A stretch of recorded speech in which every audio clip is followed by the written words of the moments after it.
नमस्कार मित्रों, आप सभी का स्वाभिमान भोजपुरी में हार्दिक अभिनंदन करता हूं। आज आप सभी के लिए एक बहुत ही तगड़ी खबर लेके आ चुका हूं। वो खबर ये है कि हमारे भोजपुरी गायक और अभिनेता अरविंद अकेला यानी कि कल्लू जी एक गाना रिकॉर्ड कर रहे हैं। म्यूजिक डायरेक्टर श्याम जी और सरगम आकाश जी के साथ गाना बहुत ही अच्छा है। हिंदी भाषा में गा रहे हैं, ये सब भोजपुरी में नहीं है, हिंदी में है, लेकिन काफ़ी अच्छा है।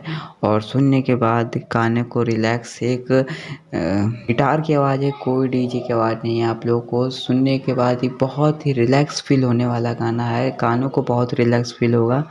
बहुत ही सुंदर गाना है और मतलब अच्छी है। गाना कुछ इस तरह है।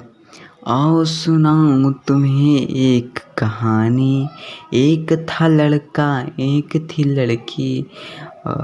गाना कुछ इसी प्रकार से है और जब पूरा गाना आएगा तो आप लोग सुनिएगा और इस वीडियो को शेयर कर दीजिए ज़्यादा से ज़्यादा लोग, जितने भोजपुरी श्रोता होंगे आपकी जान पहचान में भेजिए। और जब गाना आए तो सुनिएगा कि अरविंद अकेला जी की आवाज़ में कैसा गाना आ रहा है आप सभी के बीच। हमारे चैनल को सब्सक्राइब कर लीजिए, जुड़ जाइए, जब भी गाना आता है आप लोग तक पहुँचाऊँगा। धन्यवाद।